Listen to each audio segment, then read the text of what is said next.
Bien-aimés dans le Seigneur, chers amis du bout des ondes, nous vous saluons dans le beau et précieux nom de notre Seigneur et Sauveur Jésus-Christ en ce dimanche 26 avril 2020. L'Église protestante du Sénégal médite sur le thème « Reste avec nous, Seigneur ». À la présentation, Florence Kimbo et comme invité, le frère Antonin Dossou, presbytre de la paroisse de Dieuppeul et membre de l'Église protestante du Sénégal. Mise en onde, Amadou Diaye. À la présentation, Florence Kimbo.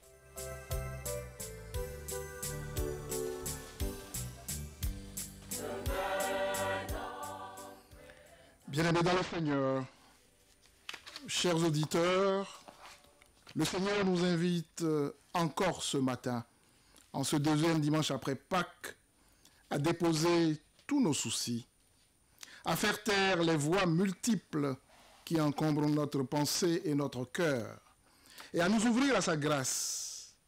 Venez à moi, vous tous qui êtes fatigués et chargés, et je vous donnerai du repos, nous dit-il.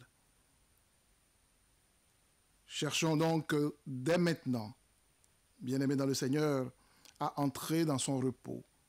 En raison des circonstances de l'actualité, ce culte sera un culte abrégé. Invoquons le Seigneur. Seigneur Dieu, viens rester avec nous. Fais-nous contempler ta grâce et accorde-nous ton salut. Fais qu'aujourd'hui, nous sachions te célébrer et célébrer notre Sauveur Jésus-Christ sous la conduite de l'Esprit Saint. Amen. Amen.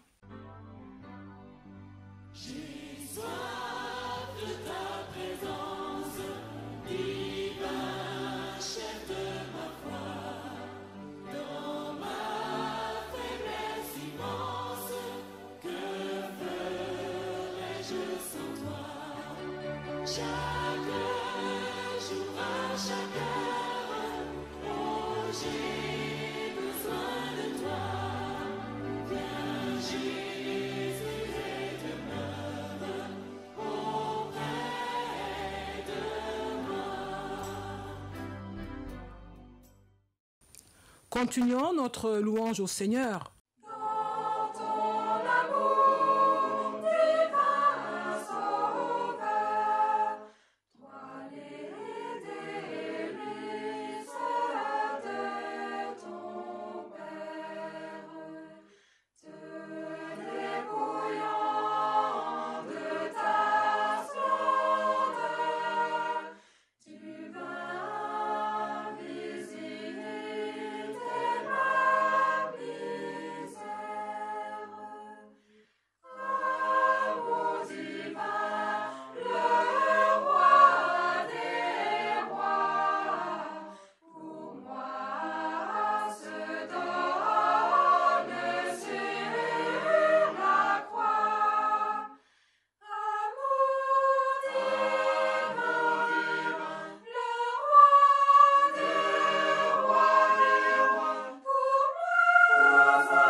Écoutons la volonté de Dieu à travers le psaume 15. Ô Éternel, qui séjournera dans ta tente? Qui demeurera sur ta montagne sainte? Celui qui marche dans l'intégrité et qui pratique la justice et qui dit la vérité selon son cœur. Il ne calomnie point avec sa langue, il ne fait point de mal à son semblable et il ne jette point l'opprobre sur son prochain. Il regarde avec dédain celui qui est méprisable, mais il honore ceux qui craignent l'Éternel. Il ne se rétracte point s'il fait un serment à son préjudice. Il n'exige point d'intérêt de son argent et il n'accepte point de don contre l'innocent. Celui qui se conduit ainsi ne chancelle jamais. Amen.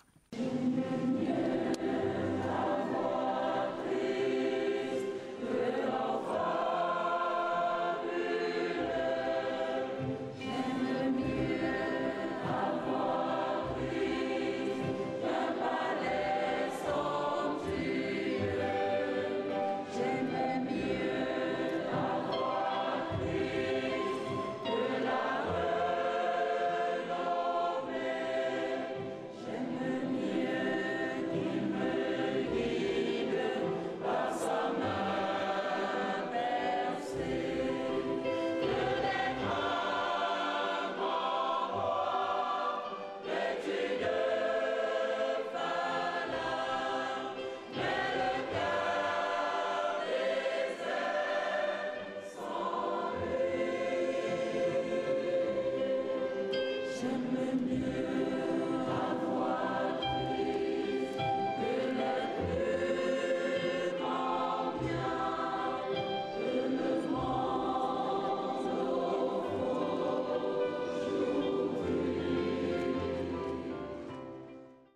Amen.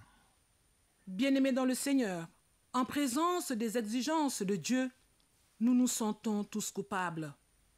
En effet, nul ne peut prétendre avoir accompli cette sainte loi de Dieu. C'est pourquoi je vous invite à vous humilier avec moi devant le trône de Dieu pour confesser nos péchés et pour implorer sa grâce. Dieu notre Père, tu nous as créés dans la liberté à ton image, mais nous avons terni ton image en gaspillant notre liberté. Nous nous sommes enfermés dans l'orgueil, retranchés dans l'égoïsme. En nous éloignant de toi, nous sommes aussi séparés de nos frères. Seigneur, aie pitié de nous. Ô Christ, notre Sauveur, tu nous as appelés à te suivre pour avoir la lumière de la vie. Pardonne-nous d'être restés en arrière. Tu nous as invités à entrer dans ton royaume. Pardonne-nous de n'avoir pas répondu à ton appel. Tu nous as appelés à ton service. Pardonne-nous d'avoir été indifférents et infidèles. Ô Christ, tu as fait de nous des frères et sœurs. Pardonne-nous d'avoir manqué d'amour et de compréhension, d'avoir été l'objet de scandales pour nos frères et sœurs. Seigneur, aie pitié de nous. Esprit Saint, qui donne la vie, manifeste en nous la force de Dieu. Ramène-nous dans la voie de la grâce et du salut. Surmonte nos résistances par ta bonté. Donne-nous de nous repentir à temps. Convertis-nous toi-même à toi. Donne-nous de t'appartenir tout entier. Change nos cœurs, Seigneur notre Dieu, pour que nous vivions toujours à ton honneur et que nous ne scandalisions plus tes petits-enfants qui croient. Que ta miséricorde soit sur nous, puisque nous avons mis en toi notre espérance. Amen. Amen. J'entends ta douce voix, Jésus, je viens à toi, je viens, ô Sauveur, lave-moi dans le sang de ta croix. Jésus, roi des rois, qui mourut pour moi, je veux mourir avec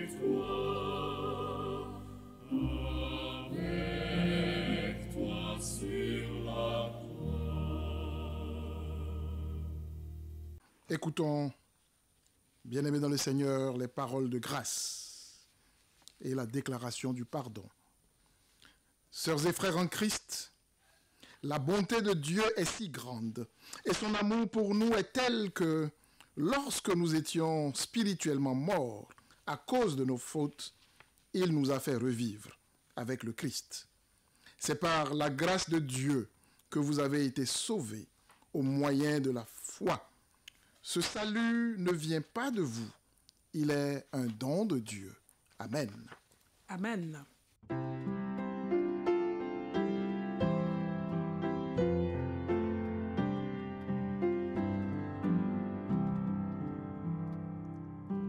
Entre tes mains, j'abandonne tout ce que j'appelle mien. Oh, ne permets à personne, Seigneur, d'en reprendre rien. Oui, prends tout, Seigneur. Oui, prends tout, Seigneur. Entre tes mains, j'abandonne tout avec honneur. En communion avec l'Église universelle, proclamons notre foi chrétienne en disant: Je crois en Dieu, le Père Tout-Puissant, Créateur du ciel et de la terre. Je crois en Jésus-Christ, son Fils unique, notre Seigneur, qui a été conçu du Saint-Esprit et qui est né de la Vierge Marie. Il a souffert sous Ponce Pilate. Il a été crucifié. Il est mort. Il a été enseveli. Il est descendu aux enfers. Le troisième jour, il est ressuscité des morts. Il est monté au ciel. Il siège à la droite de Dieu, le Père Tout-Puissant. Il viendra de là pour juger les vivants et les morts. Je crois en l'Esprit Saint. Je crois à la Sainte Église universelle, la communion des saints, la rémission des péchés, la résurrection de la chair et à la vie éternelle. Amen.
Dieu Tout-Puissant, tu nous as donné les Écritures pour nourrir notre foi.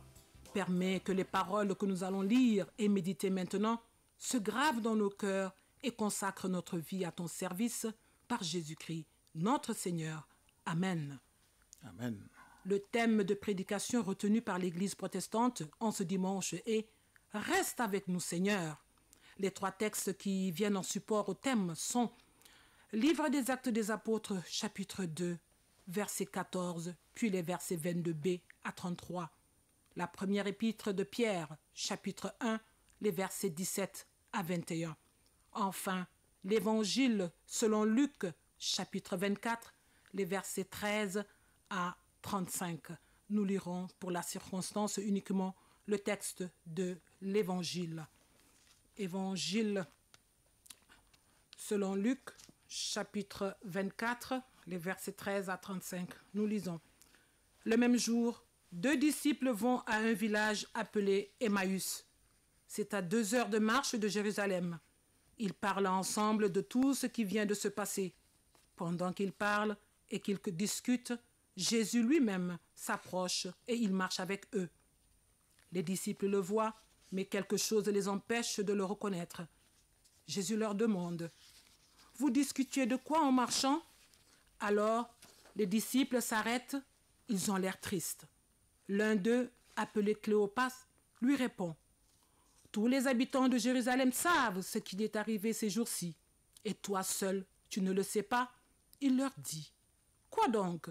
Ils lui répondent « Ce qui est arrivé à Jésus de Nazareth, c'était un grand prophète. Sa parole était puissante et il faisait des choses extraordinaires devant Dieu et devant tout le peuple. Nos chefs des prêtres et nos dirigeants l'ont livré pour le faire condamner à mort. On l'a cloué sur une croix. Et nous espérions que c'était lui qui allait libérer Israël. Mais voici déjà le 3e jour depuis que c'est arrivé. Pourtant, quelques femmes de notre groupe nous ont beaucoup étonnés.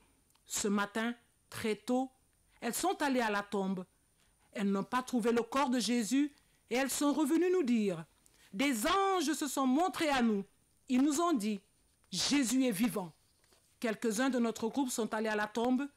Eux aussi, ils ont trouvé comme les femmes l'avaient dit. Mais Jésus, ils ne l'ont pas vu.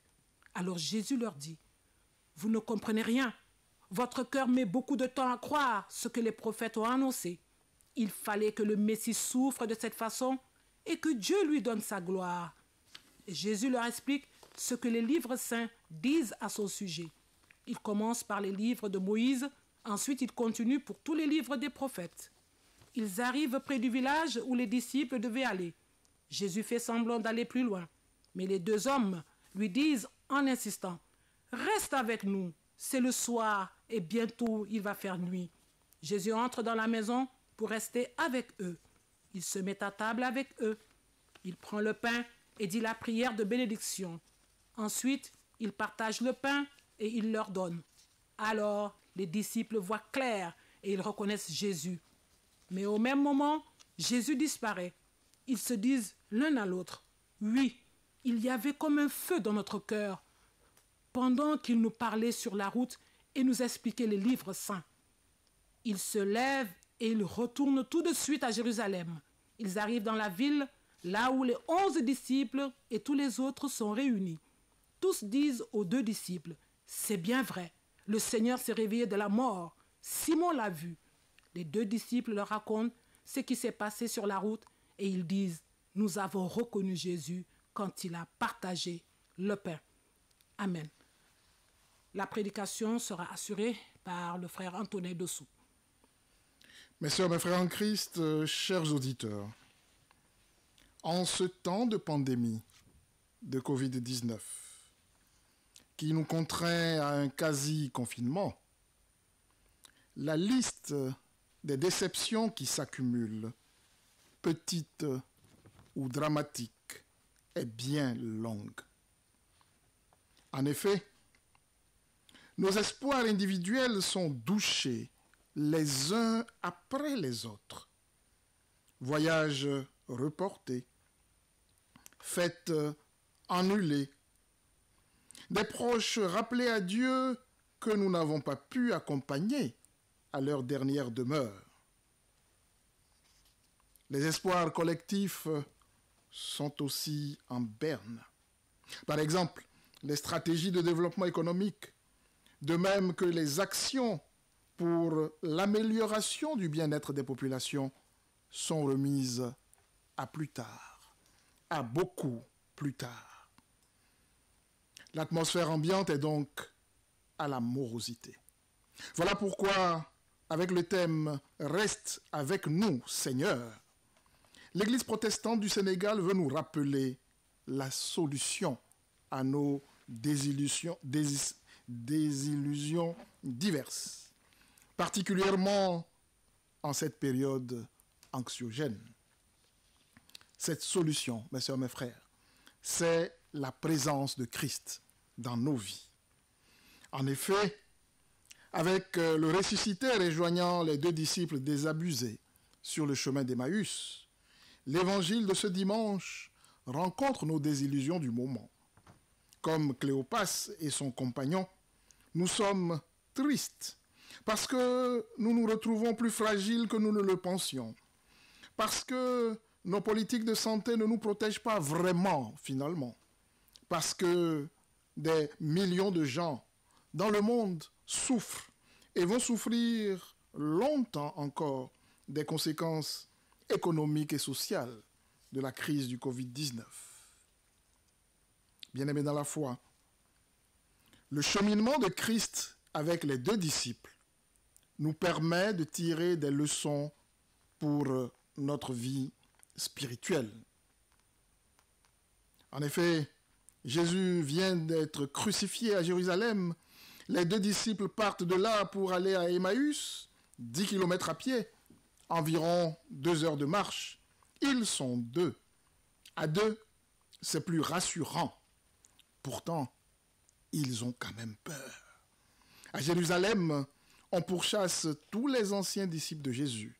Ils ont peur. Et en plus, ils sont déprimés.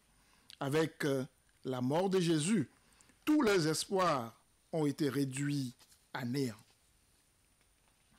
Et pendant que ces deux hommes faisaient route et discutaient entre eux, Jésus marchait à leur côté et les écoutait. Et au bout d'un moment, il s'adresse à eux. Il leur explique les Écritures, il leur explique ce qu'elles disent à son sujet. Il leur adresse en fait une prédication. Jésus les rejoint donc, et c'est une bonne nouvelle pour nous aujourd'hui. Même dans nos chemins d'égarement, mes sœurs, mes frères, Dieu nous rejoint et fait route avec nous, sans nécessairement que nous nous en rendions compte, mais il fait route avec nous bien réellement. Et le mode de présence de Dieu, présence que l'on ne reconnaît pas forcément tout de suite, ce mode de présence est avant tout dans sa parole, c'est-à-dire dans la lecture et la méditation de la Bible. Cela est explicite dans le récit de Luc. Christ apparaît dans la discussion entre les deux disciples et c'est dans cette parole qui circule entre eux que Christ se rend présent et chemine avec eux. Je peux vous assurer que la parole de Dieu est vie. C'est en tout cas ce que pressentent les deux disciples lorsqu'ils proposent à celui qui chemine avec eux, « Reste avec nous, car le soir approche, le jour est sur son déclin. » Luc au chapitre 24, verset 29. Sans le savoir, ils demandent ainsi au Seigneur de se tenir présent à leur côté, de s'installer chez eux. Ils vont alors trouver que cette présence nourrit leur âme et finalement tout change dans leur vie. Oui, Jésus a accepté de rester avec eux. Ils ont communié avec lui et leurs yeux se sont ouverts. Oui, Jésus est vivant. Il passe ainsi du désespoir à l'espoir. Et là, ils peuvent retourner à Jérusalem. Maintenant, ils ont du courage et ils peuvent affronter le danger. Ils ont déjà le courage de refaire ces 10 kilomètres retour en pleine nuit. Ils reviennent donc de leur égarement et retournent vers Jérusalem, c'est-à-dire vers Dieu. Alors, ils cessent de s'éloigner de tout, ils cessent de fuir pour revenir vers les autres et ils deviendront eux-mêmes promoteurs, témoins de cette parole de vie. Alors, chers auditeurs, mes sœurs, mes frères en Christ, quels sont les enseignements de ce cheminement des deux disciples pour nous aujourd'hui, chrétiens au XXIe siècle? Je vous en propose 3. Premièrement, nous avons bien des choses en commun avec ces deux disciples.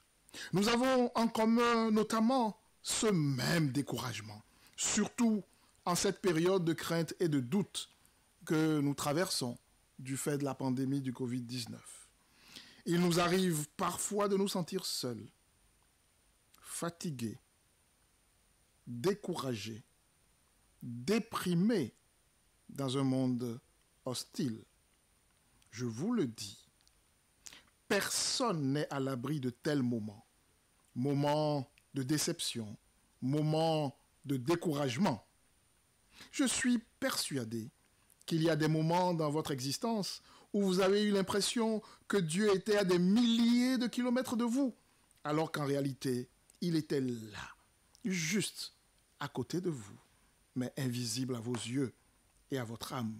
Alors, dans ces moments sombres, nous sommes invités à rester dans la présence de Jésus. Deuxième leçon, sur nos chemins de doute, de désespoir, Jésus nous rejoint, marche avec nous et nous écoute. Il nous invite à ne pas nous arrêter au tombeau, mais à relire et à méditer sa parole, pour y trouver le feu brûlant qui vient sans bruit et qui touche et transforme de sa flamme tout ce qu'il approche. Et si, comme les disciples, quelque chose nous retient sur le seuil de la résurrection, n'hésitons pas à demander à Jésus de rester avec nous. Ces mots sont très importants, mes sœurs, mes frères. Ils nous assurent une présence et un accompagnement qui durent au-delà de la mort. Ils traduisent notre soif de la présence du Seigneur. Cette quête vient donc en contraste avec l'autosuffisance orgueilleuse, l'esprit d'indépendance et la soif de la navigation solitaire de l'être humain. Troisième leçon, Christ a fait la promesse d'être avec nous chaque jour de notre vie.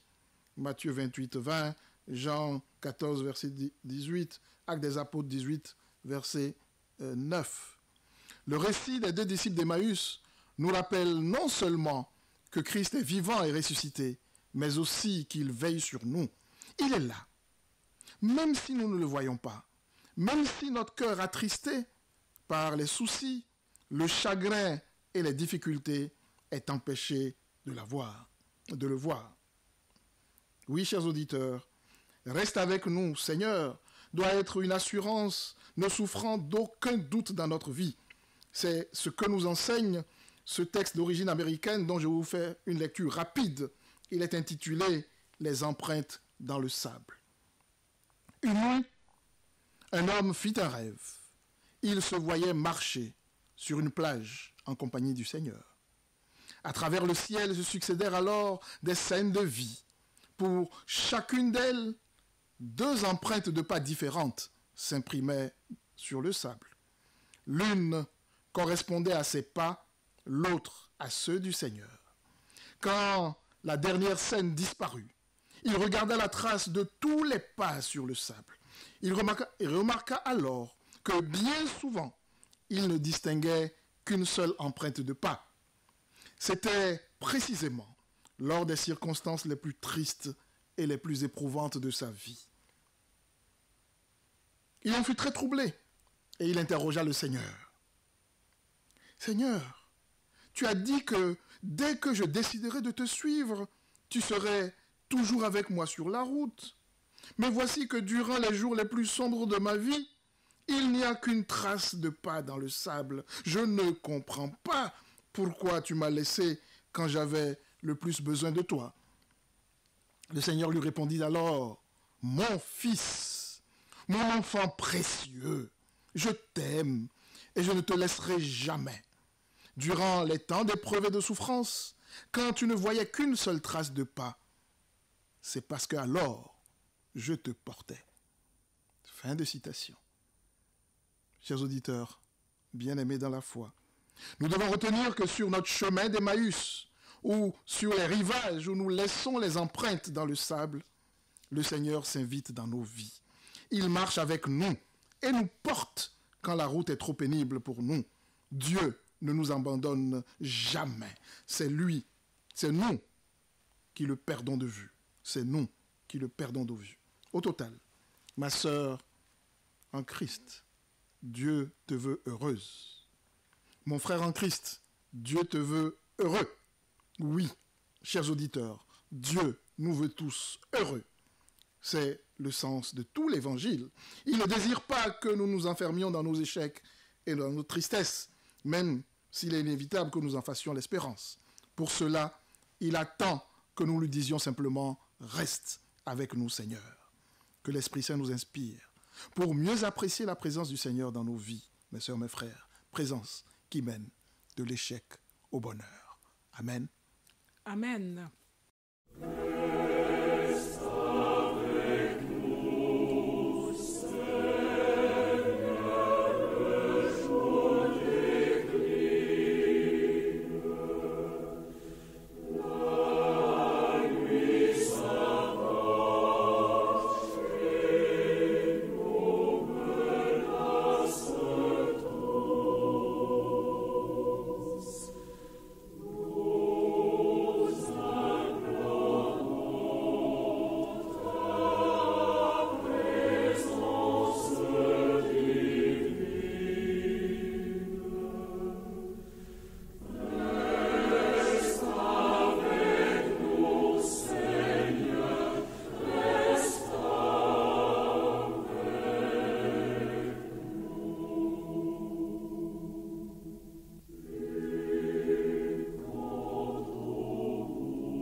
présentons, mes soeurs, mes frères, nos requêtes à Dieu, de même que notre intercession.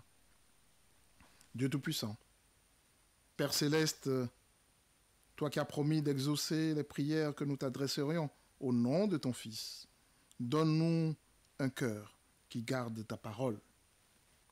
Nous te prions, Seigneur, pour toutes les autorités de notre pays, particulièrement pour le chef de l'État et les institutions de la République. Que ta divine sagesse préside à leurs délibérations et inspire leurs actes, afin que notre peuple trouve son bonheur dans le respect de ta volonté et le service de ton saint nom. Souverain pasteur, nous te prions pour tous les pasteurs de ton Église, afin qu'ils soient de fidèles bergers, qu'ils défendent leurs troupeaux et les nourrissent de la parole de vie. Ô Dieu de consolation, en cette période de crise sanitaire due au Covid-19, sois auprès des malades, des affligés, de tous ceux qui perdent courage et qui fléchissent sous le poids de leur peine. Donne-leur la paix dans l'espérance et la joie à venir. Oui, Dieu Tout-Puissant, accorde-nous d'avoir une confiance ferme en toi, afin que nous soyons heureux de pouvoir te remettre toutes choses à ta grâce, pour nous-mêmes et pour nos bien-aimés, par Jésus-Christ notre Seigneur et Sauveur. Amen. Amen.